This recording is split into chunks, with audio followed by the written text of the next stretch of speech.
وَإِلَٰهُكُمْ إِلَٰهٌ وَاحِدٌ لَّا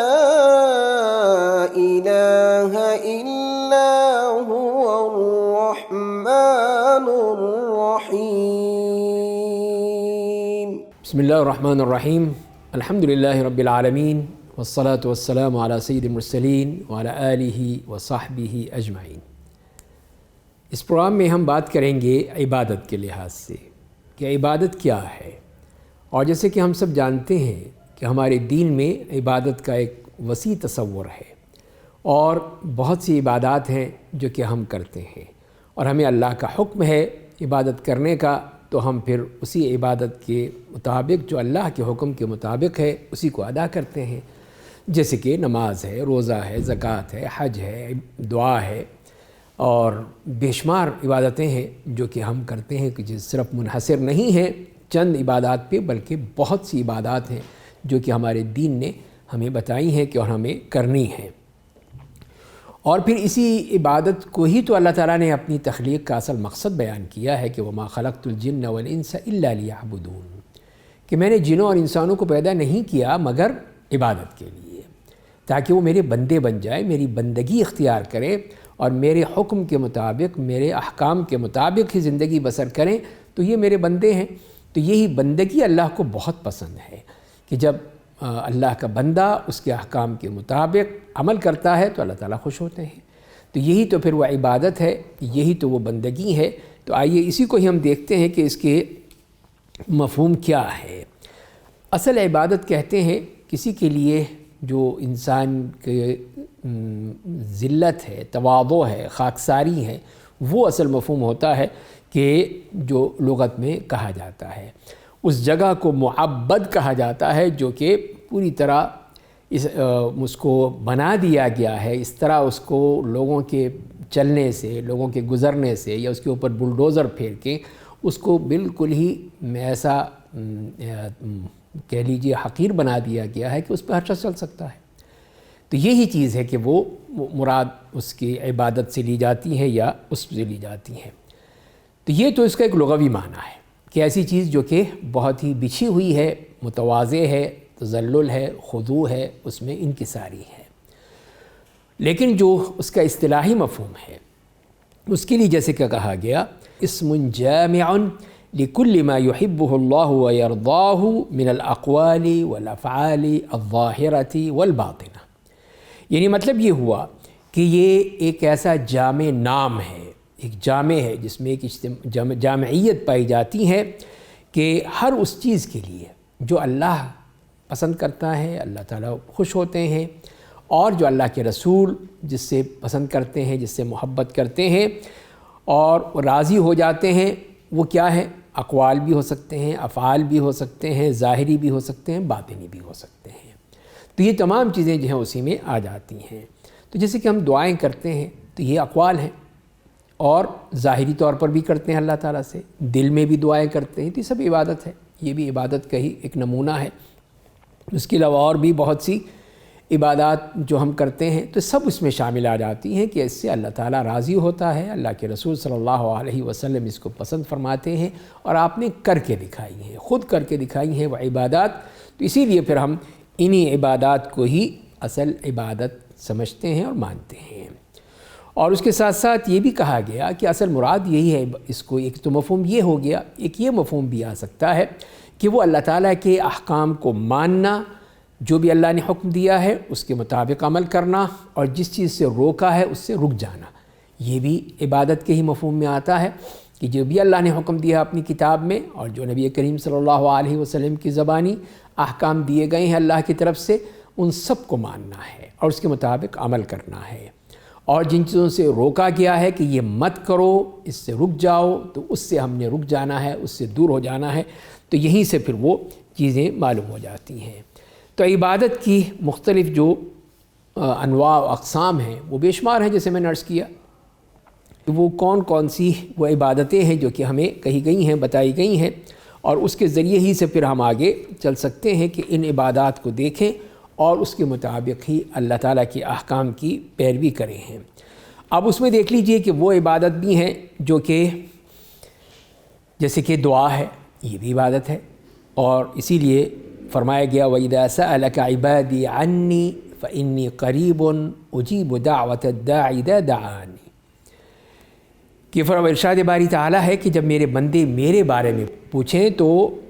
میں قریب ہوں، یعنی ان کی سن رہا ہوں، مجھ سے کوئی دور نہیں ہے، اور جو دعا کرتا ہے، مانگتا ہے مجھ سے، جب بھی مانگتا ہے میں سنتا ہوں، میں اس کی دعا کو قبول کر لیتا ہوں۔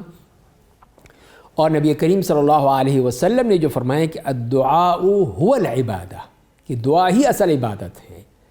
کہ یہ بھی عبادت ہے، اور عبادت میں ہی اس لیے کہ اس پوری طرح وہ جب اللہ کو مانتا ہے کہ وہ میرا رب ہے، میری دعا سن رہا ہے، تو اسی لیے وہ پوری توجہ کے ساتھ، پورے اخلاص کے ساتھ، پورے انہماک کے ساتھ اللہ سے مانگتا ہے کہ اللہ مجھے یہ چیز دے دے، تو یہ دعا بھی عبادت ہے۔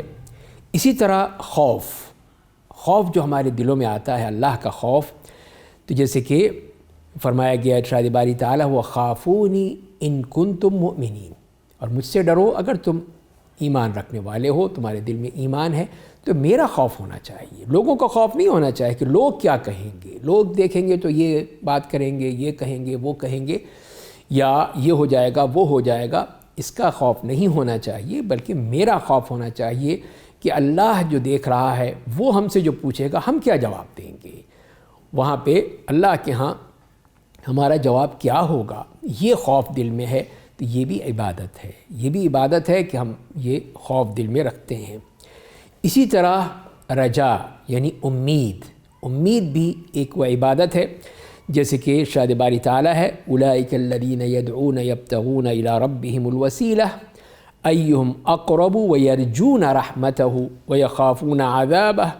ان عذاب ربک کان محذورا، کہ ان لوگوں کے بارے میں فرمایا کہ یہی وہ لوگ ہیں جو کہ دعا کرتے ہیں، یبتغون الی ربہم الوسیلہ، اللہ کے حوالے سے وہ وسیلہ یا تقرب تلاش کرتے ہیں کہ کون ہے جو اس کا قرب حاصل کرتا ہے، اور اس کی رحمت کے طلبگار ہیں، رحمت کو چاہتے ہیں، اس کی امید رکھتے ہیں، اور اس کے عذاب سے ڈرتے ہیں، اور آپ کے رب کا عذاب جو ہے وہ ان کے لیے نہیں ہے محذوراً، ان کے لیے یہ لوگ جو اس طرح کی اللہ سے دعا کرنے والے ہیں، اللہ کی رحمت کی امید رکھنے والے ہیں، اس کو چاہنے والے ہیں، ان کے لیے پھر عذاب بھی نہیں ہے، بلکہ وہ اللہ تعالیٰ کے تو قریب اور مقرب بندے ہیں۔ تو اس طرح پھر یہ امید بھی، یہ بھی عبادت بن جاتی ہے۔ اسی طرح ہم دیکھتے ہیں جیسے کہ ارشاد باری تعالیٰ ہے کہ ایاک نعبد و ایاک نستعین، کہ اللہ ہم تیری ہی عبادت کرتے ہیں، تجھ ہی سے مدد چاہتے ہیں، تو یہ ہے استعانہ، مدد مانگنا، مدد چاہنا، تو یہ بھی ایک عبادت ہے کہ ہم اللہ ہی سے وہ مدد مانگ رہے ہیں، اسی سے مدد چاہتے ہیں کہ ہمارے اس مسئلے میں، اس مشکل میں، اس پریشانی میں اے اللہ تو ہماری مدد فرما دے، تو اللہ تعالیٰ پھر ہماری مدد فرماتے ہیں ہماری اسی مانگنے سے۔ اسی طرح نماز کے بارے میں ہم سب جانتے ہیں، یہ بھی عبادت ہے، ان الصلاۃ کانت علی المؤمنین کتابا موقوتا، تو یہ نماز جو اللہ تعالیٰ نے ہمارے اوپر فرض کی ہے، ایک خاص وقت کے لحاظ سے اس کے اوقات بتا دیے ہیں، ان کے لحاظ سے یہ عبادت ہم پر فرض ہے، ہم ادا کرتے ہیں۔ اسی طرح یہ صوم یعنی روزہ ہے جو کہ رمضان کے مہینے میں ہم پر فرض کیا گیا ہے، جس میں ارشاد باری تعالیٰ ہے کہ یا ایھا الذین آمنوا کتب علیکم الصیام کما کتب علی الذین من قبلکم لعلکم تتقون، کہ ایمان والو تم پر روزے فرض کر دیے گئے جیسے کہ تم سے پہلے لوگوں پر فرض کیے گئے تھے تاکہ تم تقوی اختیار کرو۔ تو یہ بھی وہ عبادت ہے جو ہم پر فرض کر دی گئی کہ ہم نے رمضان کے اس مہینے میں روزے رکھنے ہیں۔ زکوٰۃ کا معاملہ بھی اسی طرح ہے، جیسے فرمایا گیا یا ایھا الذین آمنوا انفقوا مما رزقناکم من قبل ان یأتی یوم لا بیع فیہ ولا خلۃ ولا شفاعہ والکافرون هم الظالمون، کہ فرمایا کہ ایمان والو جو ہم نے تمہیں رزق دیا ہے، تمہیں مال دیا ہے، اس میں سے اللہ کی راہ میں خرچ کرو، اس سے پہلے کہ وہ دن آ جائے جس میں نہ کوئی خرید و فروخت ہے، نہ کوئی دوستی ہے، نہ کوئی سفارش ہے، کچھ نہیں ہے، اس سے پہلے جو کرنا چاہتے ہو کر لو، اور کافر ہی وہ لوگ ہیں جو کہ ظالم ہیں۔ اسی طرح حج کو بھی عبادت قرار دیا گیا، اور وہ بھی اسی پر فرض ہے جو استطاعت رکھتا ہو، جسے فرمایا گیا وَلِلَّهِ عَلَى النَّاسِ حِجُّ الْبَيْتِ مَنِ اسْتَطَاعَ إِلَيْهِ سَبِيلًا، کہ اللہ کے لیے لوگوں پر حج فرض ہے کہ جو اس کی استطاعت رکھتے ہیں سفر کر سکتے ہیں۔ وَمَنْ كَفَرَ فَإِنَّ اللَّهَ غَنِيٌّ عَنِ الْعَالَمِينَ، اور جس نے اس کو نہ مانا، کفر کیا، تو اللہ تعالیٰ بے نیاز ہے، وہ جو مرضی کرتے رہے، اللہ تعالیٰ کو کوئی نقصان نہیں پہنچا سکتے۔ تو یہ دیکھیے، یہ عبادات کی ایک ہم نے چند مثالیں بھی ہیں آپ کو، ورنہ یہ عبادات پہ اگر بات کرنی پڑے تو بہت لمبا موضوع ہے، بہت سی اس کی قسمیں نظر آ سکتی ہیں، لیکن مثالاً وہ باتیں بتا دی گئی ہیں کہ جس کے ذریعے سے ہم جان سکتے ہیں کہ وہ کون کون سی عبادات ہیں یا کس طرح کی عبادات ہیں جو کہ اللہ تعالیٰ نے ہم پر وہ فرض کی ہیں۔ اب اس کے مختلف درجات ہیں، تو ایک تو وہ ہے جو کہ فرائض کی صورت میں ہے، واجب کی صورت میں ہے، یعنی لازمی کرنی ہے، اس کو چھوڑ نہیں سکتے ہیں، یعنی کہ جو فرض اسی کو کہتے ہیں کہ جو کرتا ہے اس کو ثواب ملے گا، جو نہیں کرتا ہے اس کو سزا ملے گی، اس کو اللہ تعالیٰ کے ہاں سخت سزا کا وہ مستحق بن جائے گا۔ جیسے کہ نمازوں کا معاملہ ہے، جو نمازوں کو چھوڑتے ہیں، روزوں کو چھوڑ دیتے ہیں، حج استطاعت کے باوجود حج نہیں کرتے ہیں، مال ہونے کے باوجود زکوٰۃ نہیں ادا کرتے ہیں، تو وہ لوگ پھر اللہ کے عذاب کے مستحق ہیں، اس لیے کہ ان پر یہ فرض کر دی گئی ہیں۔ تو یہ وہ فرائض ہیں، واجبات ہیں اور لازمی کرنی ہے، اس کو چھوڑ نہیں سکتے۔ تو ایک تو نماز سب سے اہم چیز، اس لیے کہ وہ ہر شخص پہ جو اس کی استطاعت رکھتا ہے، کر سکتا ہے، بیمار نہیں ہے، تو اس پر بھی واجب ہے اور دوسروں پر بھی واجب ہے۔ ایسی عبادت ہے کہ کسی حالت میں بھی اس کو رخصت نہیں، الا یہ کہ آدمی بالکل ہی ہوش و حواس سے عاری ہو جائے، سمجھ ہی نہیں آتی اس کو، بالکل ہی وہ ہوش و حواس ختم ہو چکے ہیں، تو وہاں تو دوسرا مسئلہ ہے، لیکن اس کے علاوہ ہر حالت میں یہ نماز ادا کرنی ہے۔ دوسری اس کے بعد آ جاتی ہیں جو مستحبات ہیں، جس کی مراد یہ ہوتی ہے کہ جو اگر کرے گا تو ثواب ملے گا، اگر نہیں کرے گا تو سزا نہیں ہے، اس پہ کوئی عقاب نہیں، کوئی سزا نہیں ہے۔ اس کی مثال یہی ہو سکتی ہے جیسے نفلی عبادتیں ہیں، نفلی آپ نماز پڑھتے ہیں، نفلی روزے رکھتے ہیں، نفلی حج کر رہے ہیں، عمرہ کر رہے ہیں، یہ سب نفلی ہیں، اس لیے کہ فرض ادا ہو چکے ہیں، اس کے بعد پھر آدمی جو نفلی عبادت کرتا ہے اس پر اس کو ثواب تو ملے گا، لیکن اگر نہ کرے تو کوئی اس کے اوپر عقاب نہیں، کوئی سزا نہیں، کوئی بھی اس کو پکڑ نہیں ہوگی کہ تم نے کیوں نہیں کیا، ایسا سوال اس پر نہیں ہوگا۔ اور جو سب سے محبوب عبادتیں ہیں اللہ کے ہاں، تو اس میں ہمیں ملتی ہیں وہ چیزیں جو کہ اللہ تعالیٰ نے جس کا حکم دیا ہے، جس کے بارے میں کہا ہے، وہ ہے۔ تو سب سے پہلی بات تو یہ فرائض اور واجبات ہیں، یہ اللہ کو بہت محبوب ہیں، جو اس نے فرض کیے ہیں ہم پر، تو لہذا ان کا ادا کرنا بہت ضروری ہے کہ وہ کی جائے۔ اس کے بعد پھر وہ سنن اور یہ نوافل آ جاتے ہیں، سنتیں اور نوافل ہیں، یہ دوسرے نمبر پر ہیں، یہ بھی اگر ہم کرتے ہیں تو ہمیں فائدہ ہوگا، اور اگر نہیں کرتے ہیں تو پھر ہمارا نقصان بھی ہو سکتا ہے، یعنی وہ سزا تو نہیں ملے گی لیکن نقصان ہو سکتا ہے اس سلسلے میں۔ وہ اسی لیے کہ یہی سنتیں، یہ نوافل ہمارے فرائض کو پورے کرنے کے کام آتے ہیں، کہ اس میں کوئی اگر کمی بیشی ہو گئی، کسی قسم کا کوئی بھی نقص پایا گیا، تو اللہ تعالیٰ پھر انہی سنتوں اور نوافل کے ذریعے سے اس کو پورا کر دیں گے۔ تو اسی لیے ہمارا فائدہ ہے کہ ہم جہاں پہ فرائض ادا کرتے ہیں وہاں ان سنتوں اور نوافل کو بھی ادا کریں، اور کوشش کریں کہ ان کو بغیر یعنی کسی عذر کے نہ چھوڑیں، بلکہ اس کو پوری طرح ادا کریں۔ اور اس کے بارے میں ہمیں ایک حدیث قدسی بھی ملتی ہے کہ جس میں نبی کریم صلی اللہ علیہ وسلم اللہ تعالیٰ کی طرف سے یہ بیان کر رہے ہیں کہ اللہ تعالیٰ نے یہ فرمایا کہ من عاد لی ولیا فقد آذنتہ بالحرب، کہ جس نے بھی میرے کسی دوست سے دشمنی کی، میں نے اس سے جنگ کا اعلان کر دیا۔ یعنی جو اللہ کے محبوب بندے ہیں وہی اللہ کے دوست ہیں، تو اگر ان سے کوئی دشمنی کرتا ہے، ان کو تکلیف دیتا ہے، اذیت دیتا ہے، تو اللہ تعالیٰ اس سے اعلان جنگ کر دیتے ہیں۔ وما تقرب الی عبدی بشیء احب الی مما افترضت علیہ، اور جو بھی بندہ میرا قرب حاصل کرنے کے لیے کام کرتا ہے تو میں نے جو اس پر فرض کیا ہے اس میں سے اگر وہ کام کرتا ہے تو یہ مجھے بہت پسند ہے۔ احب الیہ، مجھے بہت ہی محبوب ہے وہ عمل جو میرے فرائض میں سے ادا کرتا ہے، جو میں نے اس پر فرض کیے ہیں ان کی وہ ادائیگی کرتا ہے۔ وما يزال عبدی يتقرب الی بالنوافل حتی احبہ، اور اسی طرح میرا بندہ جب تک کہ نوافل کے ذریعے سے، نفلی عبادات کے ذریعے سے میرا قرب حاصل کرتا رہتا ہے تو وہ میرے محبوب بن جاتا ہے، میں اس سے محبت کرتا ہوں کہ یہ فرائض بھی ادا کر رہا ہے، نوافل بھی ادا کر رہا ہے، تو اسی لیے پھر اللہ تعالیٰ اس سے اس محبوب بنا لیتے ہیں۔ اور اس کی محبت کا یہ نمونہ پیش کیا گیا ہے، فَإِذَا أَحْبَبْتُهُ كُنْتُ سَمْعَهُ الَّذِي يَسْمَعُ بِهِ، اور جب میں اس سے محبت کرنے لگتا ہوں تو میں اس کی سماعت بن جاتا ہوں جس کے ذریعے سے وہ سنتا ہے، وَبَصَرَهُ الَّذِي يُبْصِرُ بِهِ، اور اس کی بصارت بن جاتا ہوں، آنکھیں بن جاتا ہوں جس کے ذریعے سے وہ دیکھتا ہے، وَيَدَهُ الَّتِي يَبْطِشُ بِهَا، اور اس کا ہاتھ بن جاتا ہوں جس کے ذریعے سے وہ کسی چیز کو چھوتا ہے، پکڑتا ہے،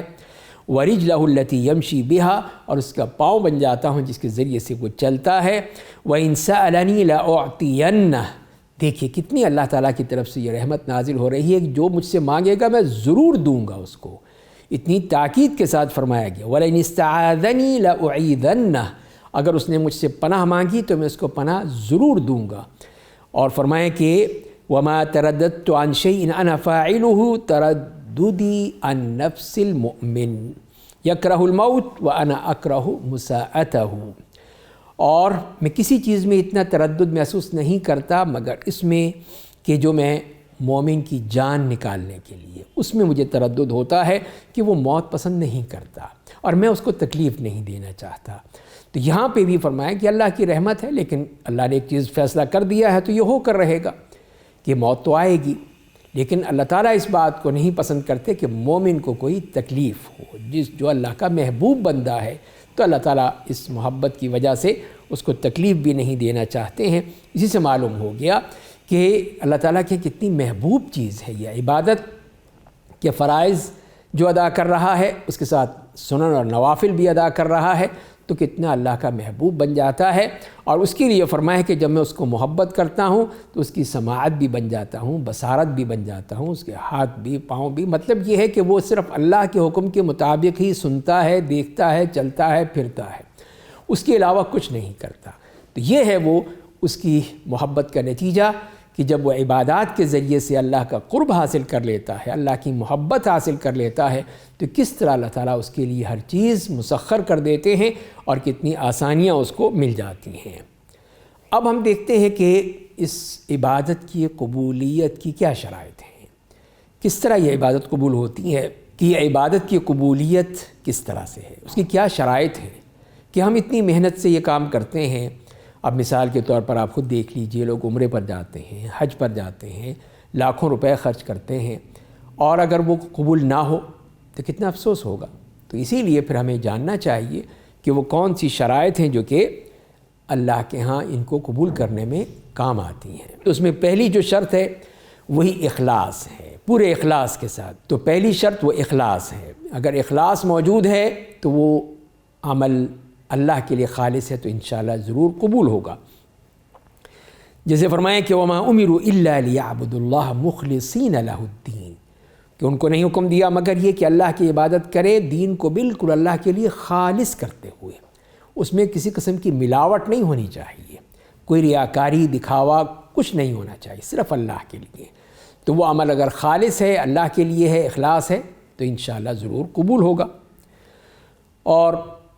اسی طرح پھر نبی کریم صلی اللہ علیہ وسلم نے بھی یہی فرمایا کہ انما الاعمال بالنیات وانما لکل امرئ ما نوى، کہ اعمال کا دار و مدار نیت پر ہے، اور ہر شخص کو وہی کچھ ملتا ہے جو وہ نیت کرتا ہے۔ تو یہی نیت ہے، اگر خالص ہے، اللہ کے لیے ہے، تو یقیناً اس کا عمل قبول ہوگا، اللہ تعالیٰ اس کی نیت پہ بھی اس کو اجر دے گا، اگر وہ عمل نہ بھی کرے اس کی نیت پر اس کو ثواب مل جائے گا۔ اور اس کے بعد ہم دیکھتے ہیں کہ دوسری جو شرط ہے وہ ہے متابعت سے مراد کیا ہے؟ وہ یہ ہے کہ رسول اللہ صلی اللہ علیہ وسلم کی مکمل اقتداء ہے، مکمل پیروی ہے، مکمل اطاعت ہے، کہ جو کچھ بھی آپ نے کیا ہے عبادت کے لحاظ سے اس کو ہم پوری طرح اسی طرح ادا کریں۔ نماز جو ہم پڑھ رہے ہیں، جو دوسری عبادتیں کر رہے ہیں، اسی طرح کریں جیسے رسول اللہ صلی اللہ علیہ وسلم نے کی۔ اسی لیے آپ نے فرمایا کہ صلوا کما رأیتمونی اصلی، کہ نماز اسی طرح پڑھو جیسے تم نے مجھے نماز پڑھتے ہوئے دیکھا ہے۔ تو یہ ہے وہ چیز کہ جس کے ذریعے سے وہ متابعت پیدا ہوتی ہے، وہ اتباع آتی ہے کہ اس کام میں پوری طرح رسول اللہ صلی اللہ علیہ وسلم کی سنت کو سامنے رکھا گیا ہے. چاہے اخلاص کتنا ہی ہو لیکن اگر وہ سنت کے مطابق نہیں ہے تو قبول نہیں ہوگی، اس لیے کہ اس میں اتباع نہیں رہی. اور اگر وہ اتباع موجود ہے پوری طرح ہے لیکن اخلاص نہیں ہے، ملاوٹ ہو گئی ہے، تو پھر قبول نہیں ہوگی. اس لیے یہ دونوں شرطیں لازمی ہیں کہ اس میں پوری طرح اخلاص پایا جائے اور پوری طرح مطابعت پائی جائے. تو اسی لیے پھر نبی کریم صلی اللہ علیہ وسلم نے اسی کی تاکید فرمائی، جیسے کہ میں نے عرض کیا حدیث صلو کما رأیتمونی اصلی، اور اسی طرح پھر آپ نے حج کے موقع پر بھی صحابہ کرام سے یہی فرمایا کہ خذوا عنی مناسککم، کہ مجھ سے اپنے حج کے طریقے سیکھ لو، لے لو، سمجھ لو. اس لیے کہ ہو سکتا ہے اگلے سال میں نہ ہوں، تو اس لیے آپ بار بار ان سے یہ کہتے رہے تاکہ وہ دین کو اسی طرح پوری طرح سمجھ لیں، دیکھ لیں. تو یہی وجہ ہے کہ دین میں ہم کسی قسم کی ملاوٹ نہیں کر سکتے، کوئی چیز بھی ایسی شامل نہیں کر سکتے جو کہ اللہ کے ہاں قابل قبول نہ ہو، تو وہ نہیں ہوگی. اور یہی آپ نے فرمایا کہ من احدث فی امرنا ھذا ما لیس منہ فہو رد، کہ جس نے بھی ہمارے اس معاملے میں، ہمارے اس دین میں کوئی ایسی چیز شامل کر لی جو اس میں سے نہیں ہے، اس کا تعلق ہی نہیں ہے، تو وہ مردود ہے، قبول نہیں ہوگی. تو لہذا پھر اس کو نہیں لیا جائے گا. اور عبادت کی اہمیت کے حوالے سے پھر ہم یہ بھی دیکھ سکتے ہیں کہ کتنی اہمیت ہے، کتنے اس کے اثرات ہوتے ہیں، کتنے فوائد ہوتے ہیں ہماری پوری زندگی پر. تو پہلی بات تو یہی ہے کہ جیسے میں نے عرض کیا کہ یہی تو اصل وہ غایت ہے، وہی نتیجہ ہے، وہی اصل مقصد ہے جس کے لیے اللہ نے پیدا کیا ہمیں، کہ ہم اس کی عبادت کریں. وما خلقت الجن والانس الا لیعبدون. اور دوسری بات یہ ہے کہ جب ہم اللہ تعالیٰ کو پوری طرح اسی کے کہنے کے مطابق وہ عبادت کرتے ہیں تو ہم غیر اللہ کی جتنی بھی شکلیں ہیں جن کی لوگ عبادت کرتے ہیں، ہم سب اس سے آزاد ہو جاتے ہیں. اس لیے کہ ہمارا کوئی تعلق نہیں ہے ان دوسرے معبودوں سے. ہم تو ایک معبود، ایک اللہ کی عبادت کرنے والے ہیں. تو اس طرح ہم ان سے نجات پا جاتے ہیں جو کہ ہمیں شرک کی طرف لے جائیں، غلط طریقے کی طرف لے جائیں، ہم اس سے دور ہو جاتے ہیں. تیسری بات یہ ہے کہ پھر اللہ تعالیٰ کی طرف سے مدد ملتی ہے،